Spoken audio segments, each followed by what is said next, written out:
Peace, peace, world. Welcome to a bonus episode of the Klyph Notes podcast. You know what we do, available everywhere you listen to audio. Hey, yo, I had a chance to chop it up with Doe from The Go. He was out here in Portland for Portland Hip Hop Week 2021. Shout out to Missy B. And it was dope, man. He came out for the producer showcase, but we had a chance to chop it up, and we covered so much. You know, he's involved in so many different things, man. And so we covered it all, really, man. We talked about, you know, the clothing brand, of course, Bag Language, and talked about, you know, what they're releasing right now. And we had a chance to talk about mineral water, which so many people have been waiting for, man. The process where he is in wrapping things up, getting ready for the release. We talked about hip hop, of course, talked about art, just the things that he's on right now. It's a really dope interview, and I'm so glad that he took time out of his busy schedule to come chop it up with us, man. I know you're gonna dig this episode of the Klyph Notes podcast featuring the guy, Doe from The Go. Support for the Klyph Notes podcast comes from Akepele Apparel, an idea born from a love of hip-hop, funk, and soul music and its surrounding cultures. With fashion being a huge visual part of the cultures, they've created expressive images to pay homage, invoke nostalgia, and showcase the elements that make up the lifestyle and cultures of these genres. Akepele, apparel for the music lifestyle. For more information, check out akepele.com. That's AKEPELE.com.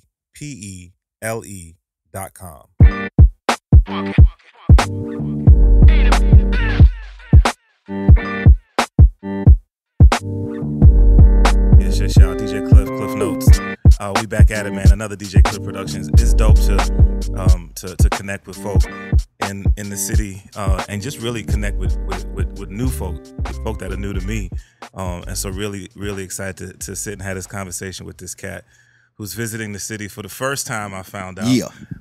We got Doe from The Go. What up, B? What up? Chilling, B. Yes, Yo, sir. so off top, man, it's really dope to meet you, man. Man, it's dope to meet you too, man. I appreciate it, man, because I know, you know, time is everything, man. I appreciate everybody for just, you know, combining time, because, you know, we all got lives, so it's a blessing. Word up, yeah. B.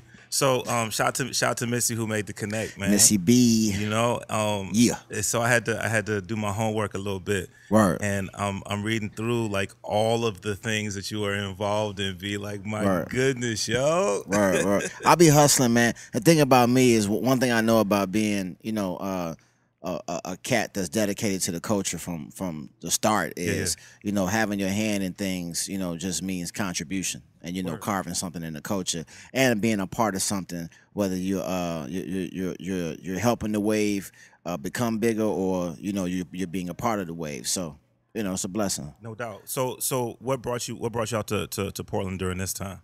You know, I came down for PDX Hip Hop Week. Mm-hmm. You know, real dope, man. I definitely like the you know, the alignment of things that are happening, you know, in different markets like this one. So it was good to see it, you know, to be in the bleachers, and I mean as well as be a part of it, but to be in the bleachers and also watch other things that I wasn't a part of here was dope. Word up, man. Yeah. It's we just wrapped up Hip Hop Week last Thursday, and man, so many events that were going on, and it's dope that the producers are getting shine. Yeah. And you know, the producer showcase is always something it's just dope, man. Just an opportunity to bring people together, you know what I mean? And oftentimes get people out the bedrooms. But people know you, one of the many things people know you for is production as well. Yeah, production. Well, that's how it started out. I started out on the production side, and then you know, engineering, and then got into, you know, marketing, and you know, and then it started doing the exec stuff. So you know what I'm saying? Yeah. I was I read somewhere, I heard somewhere that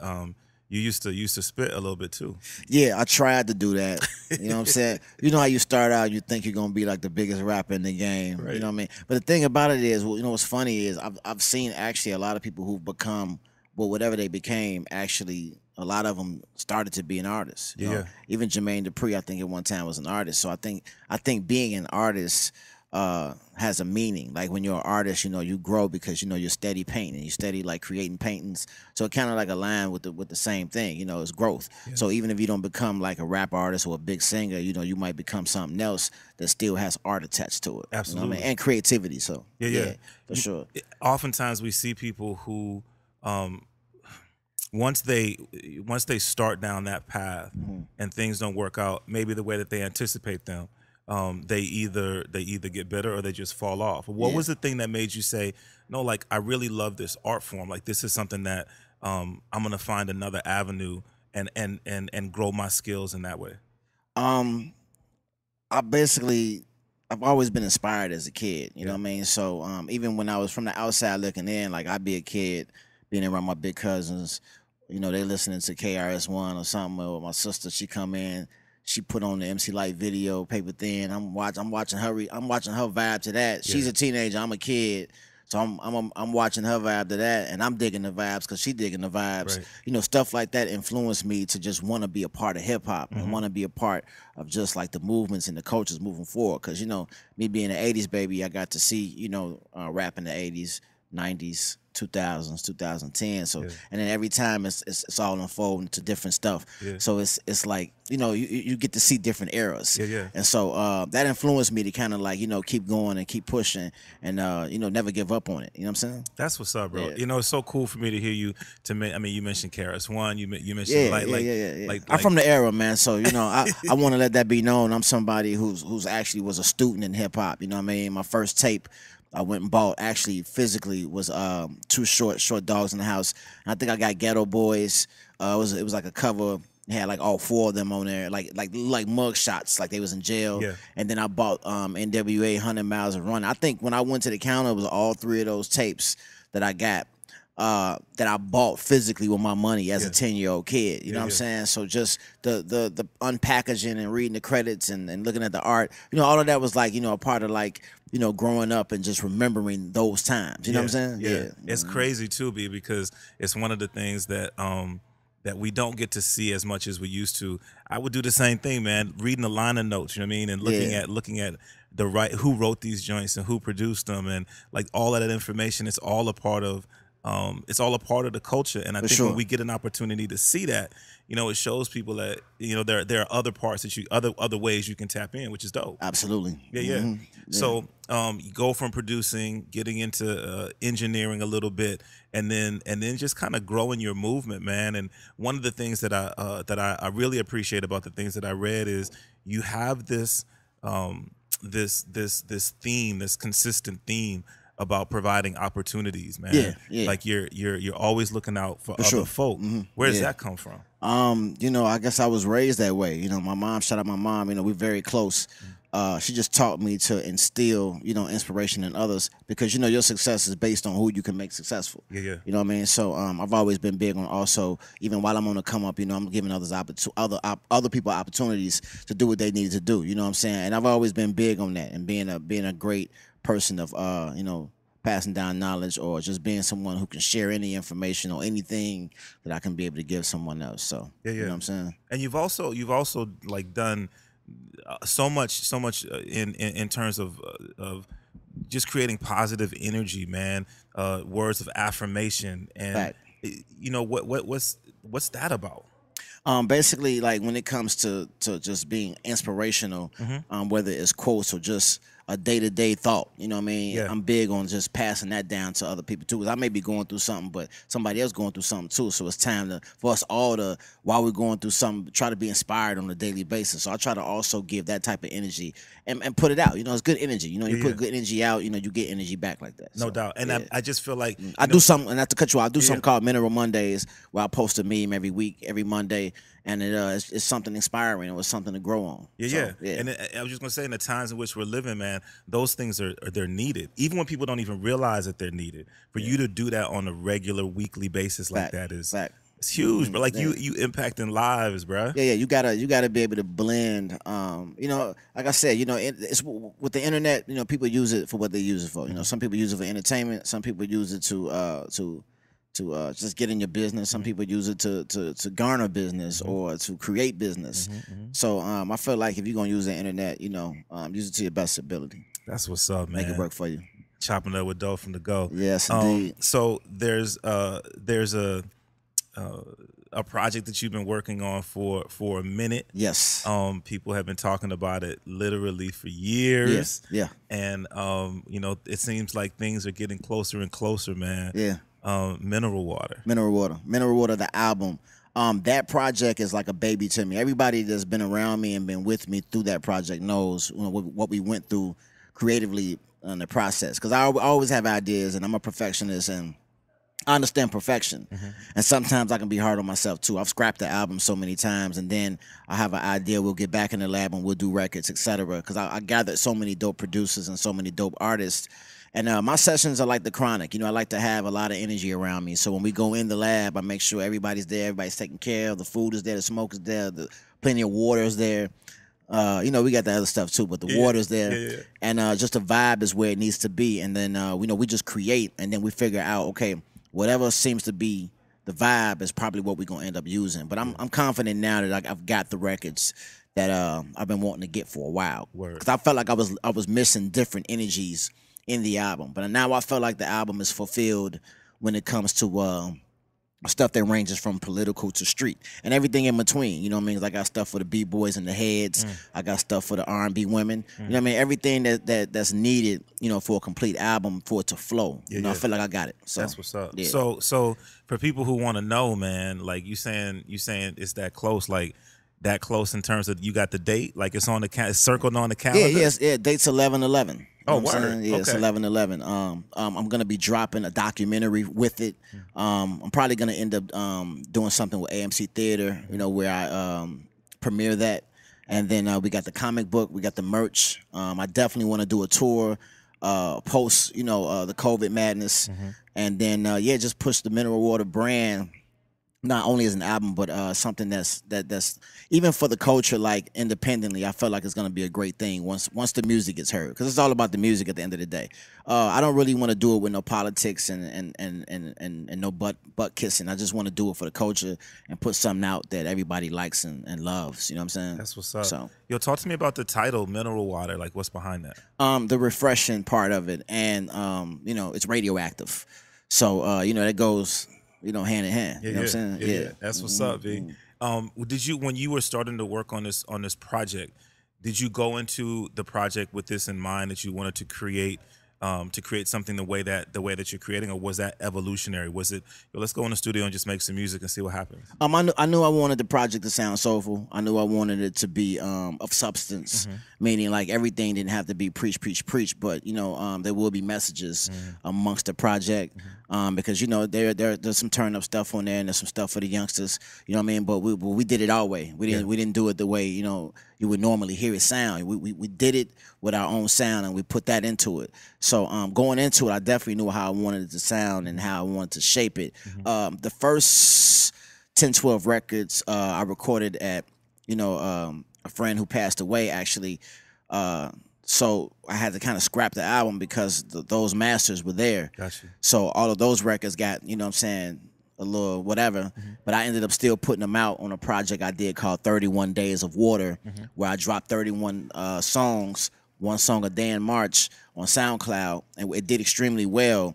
And those records were just unused records, but I definitely knew how I wanted this project to sound going into it, for sure. That's what's up, B. You know, it's funny, man, because I know that just the era that I'm from and what my ear is tuned to. Word. And then I go back, bro, like for you to mention the artists that you mentioned coming up on, it gives me a sense of sort of what we might get, what we can expect from this project. Oh yeah. The project definitely will have you know, a lot of those elements, you know, from those eras, even attached with the stuff from today. So I'm excited about it. Like I said, I didn't make this for a certain a crowd, or like, if you're gonna love it when you hear it, you know what I'm saying? Bottom line is it's quality music. It's a very dope album. Yeah. So that's what I can say. That's for sure. That's what's up, bro. You mentioned the comic, bro, the comic book. What's up with that? You know, I was inspired by comics as a kid. Rest in peace to my cousin Richie. He used to draw a lot of comic stuff, and I used to be amazed at his artwork. And then I'm also someone who used to collect comic books, and I'm a vintage kid at heart. I collect a lot of vintage stuff, so I wanted to kind of just implement that into the rollout for Mineral Water as well. So we got the MH2O comic book, and it's probably going to end up being an animated series. You know what I mean? Eventually. I don't want to speak too fast as far as that right away, but I think that's going to probably be where it leads, because it's an interesting story. about a kid, who got orbited to another planet. He meets rappers like Slick Rick and LL, and then they bring him to a rap challenge, and then they help him polish his skills up. It's got a dope storyline to it. But he uses a special mineral water, before he performs, and it's a dope line. So I think it's gonna be something dope for the kids too that's into creative stuff and into hip hop. Word up. So I got an opportunity. Thank you for blessing me with a sneak peek, bro. Just sure. a little piece that I saw. Yeah. All right. Dope. All right. Yeah, because I could have went overboard with the graphics and stuff, but I wanted to kind of take it back to that old school graphic feel, like in the 70s or 80s, what I'm saying, when I was doing that versus like this updated graphic form that people are doing. I didn't want to put too much of that into that. So I wanted to keep the graphics, kind of vintage looking, what I'm saying? So, yeah. Well, to be able to have something like that that you're going to drop, and also in line with getting ready to drop music, I think it's also cool to be able to package things to hit people audibly, to hit them visually. I mean, that's hip hop, right? Fact, super fact. Another one of the brands that we know you for is Stack or Starve. Yes. Talk to me about Stack or Starve. Stack or Starve. Shout out to all my Stack or Starve approved DJs, the whole movement. Basically, it was a mixtape brand I started, to push forth the drill movement, back in 2012. But Stack or Starve, it was going on even before that, because I knew that it would be one of those brands in Chicago that goes down in history because we started to do historic things. So, I wanted that to be just something that Chicago can call its own. And it grew into, what it grew into. We put out a lot of mixtapes, a lot of classic mixtapes that defined the careers of a lot of drill artists. And we also did a lot of DVDs in the streets and, push a lot of merch. And, it's still doing what it's doing today. That's what's up, bro. Yeah. Let me ask you this, man. I often wonder when people have had the impact or had an impact on communities or on art or whatever the case may be. Like, does that resonate with you that you have been that influential, or is it just I'm just moving, I'm just living day to day? For those who give me my respect and give me my just due and give me my flowers, I salute them. Yeah. But I'll write my own history. I'll make my own stories, and I'll put it out there just so they remember. I don't look for validation. You know what I'm saying? So I just do what I do and, keep it moving. That's what's up, bro. I love it. Chopping up with Dope from the Go. So you hear, bro, you fit it out like I'm checking out them kicks. What size shoe you wear? I'm a 9.5. Sometimes I squeeze into 8.5 if I really want the shoe. Yeah. I take out the sole. Okay. You know how that goes. Oh yeah, you know what I'm saying? You make it work, baby. Yeah, I make it work. So I'm a kick head for sure. I got mad kicks. That's what's up. Those are clean though, man. I appreciate those. But I see you rocking the bag right now, B. Yeah. This is the sling bag language bag. This is a DeBoss style bag. And then I got the chain wallet here. I also got the duffel upstairs. We have a lot of things coming, like the fanny packs. We're doing purses for women.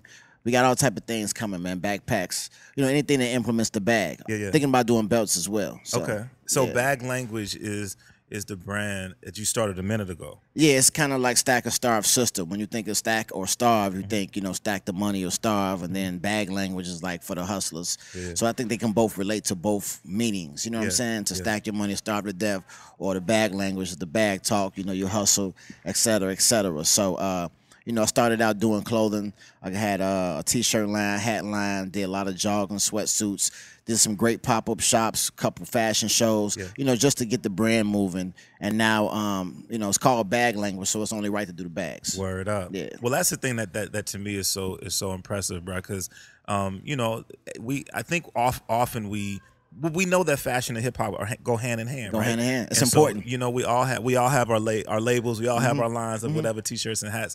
But when I look at what you got going right there, the dope leather joints, man. It obviously it fits the title of the company, right? For sure, Bag Language. Right. Yeah. Was that the vision that we gonna get there? Yeah, absolutely. I mean, I knew that, being independent and budget-wise, couldn't be done early on. Right. We had to get to a point where we can afford to manufacture on our own. And, with the help of my business partners and my investors, they saw the vision. So we pushed the button. That's what's up, man. Yeah.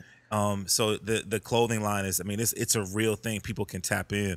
How do people tap into the Bag Language? Shopbaglanguage.com. like I said, I got a lot of things coming for 2022 as far as the bag line is concerned. We got some amazing things about to happen with the bags. So I'm looking to push that for like the next 3 years and focus on it. A lot of the merch is dead stock, so we know people can still purchase merch from the past seasons. But moving forth, we're gonna be pushing these bags heavy. That's what's up, bro. Yeah. I hear a rumor that there's like an art gallery in your future. Yeah, I'm definitely looking to open one of the dopest art galleries in Phoenix, Arizona. I just want to bring some culture to other markets that I feel like will need it. You know what I'm saying? And Phoenix is an open market right now, so I definitely want to put a dope gallery out there. I've been into art my whole life, so this will be a dream come true. Once it's complete. Yeah, it's crazy, bro. Talk to me about Hydro Water, bro. Hydro Water. Shout out Hydro Water, man. Shout out my partner Jay, man. It's a company based in Miami. Hydro Water does everything from alkaline water to specialty waters. Like your glow in the darks and CBD and hype. Hemp infused waters, et cetera, et cetera. Black owned. Definitely FDA approved now. Will be distributed in some major brands soon. But yeah, Hydro Water is the brand, man. That's what's up, man. As we were talking earlier, man. I'm really on my idea of fitness, mental, physical, and spiritual fitness, right? Fact. And especially with everything that we as Black folk have been dealing with for generations, but to the level that we're dealing with it right now, with the addition of the whole health crisis and everything, man. Yeah. I think it's really important to be mindful of health, physical health, but also mental health. And when you are behind a brand, when you're behind a water brand, I think that speaks volumes of understanding that like we got to take care of ourselves. Oh, for sure. That's the balance of it. Food is a good thing. You just have to know what to put in your body. And there's balance too. You know what I mean? But it's just all about just the best regimen for you versus like the overlay and the underlay. Yeah. What I mean? Because your immune system is involved. So, the compromise is definitely in effect, when it comes down to, what you're putting in your body. So word up, chopping it up with Joe from the Go. So you're out here in Portland for just another hot minute, man, before you head out.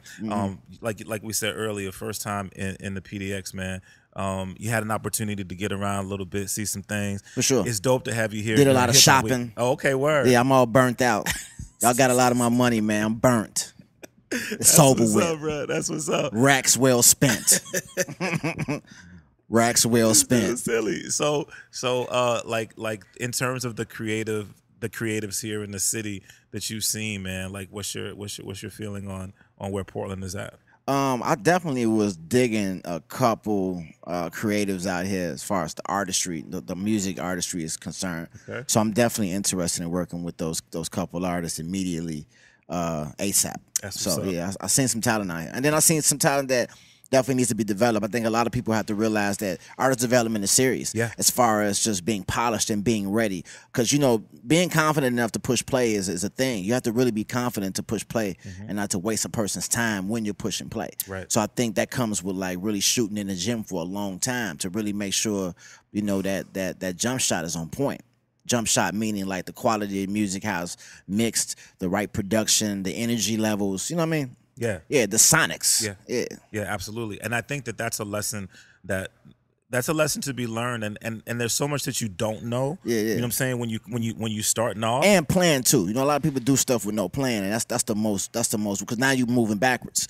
When the plan, I think we need to be the first thing. Yeah. You know what I mean? And just the education. Some people don't even educate themselves on what they need to be doing or how they need to do it. You know what I mean? So it's steps. Yeah. Before you can really jump out here. You know what I mean? And so once again, man, with you using your platforms to educate people to drop those gems, I think that's powerful because, like I said, people. We all have to learn. You know what I mean? Fact. And if there are people who have paved the way to a certain degree, people who have had that life experience, and they can say, I can save you a little bit of time if you just tap in with what I'm sharing. Yeah, because I like to do a lot of mentorship programs and stuff for certain people who want to come up as the next executives or just want to be businessmen or businesswomen. I try to be able to provide time where I can sit down and really give them the full way of doing that. Or I think soon I'm gonna be dropping courses on a lot of these things. But for the meanwhile, it's a lot of verbal game. Yeah, that's what's up. So you have, obviously, we ran through many of the things that you got cooking, and I know that there's more to it, man. But if people are hearing that and like, yo, I wanna figure out how I can tap in, like, where should people go? You can follow me or hit me up at Dough from the Go. That's DOUGH from DAGO. I'm also beat producing under another name, Uncle John. Okay. You know what I mean? So I got a lot of projects dropping under that name and under that brand and label, The Relatives. That's the company with Uncle John, The Relatives and Uncle John. So we got a lot of dope hip hop projects dropping. Projects I've produced for certain artists, a lot of dope instrumental tapes. Yeah, so okay. That's what's up, B. Yeah. All right, so when we turn the microphones off, man, you're gonna have to tap me into some of the production work, because crazy. We got to get you that airplay. The beats are crazy, man. Okay, the beats are crazy. That's what's up. That's what's up. Well, listen, bro, I appreciate you taking time. Like I said, I know that you're just here for a short more time, and then you getting up out of here, bro. Sure. So thank you for taking time. I'll definitely be back, man. I appreciate it, but I'll be back. Mineral water drop. We're gonna do a special mineral water edition of the show. Yes, we're gonna do that for real. All right, y'all. So this is just a quick episode of Klyph Notes, man. It's so, like I said, it's so dope to connect with folk, man, and it's an honor and a privilege, man, to be able to chop it up with you like this. Likewise, brother. I appreciate you. Absolutely. Remember, you can tap into the Klyph Notes podcast everywhere you listen to audio, Apple Podcasts, Spotify, Google Podcasts. Once again, shout out to my supporters, Akepele Apparel. Check them out, akepele.com. That's AKEPELE.com. And last but never ever least, big ups to the homie Theory Hazit for creating the official theme song for the Klyph Notes podcast. All right, y'all. Until we have an opportunity to do this again, y'all be blessed. Peace. Yeah.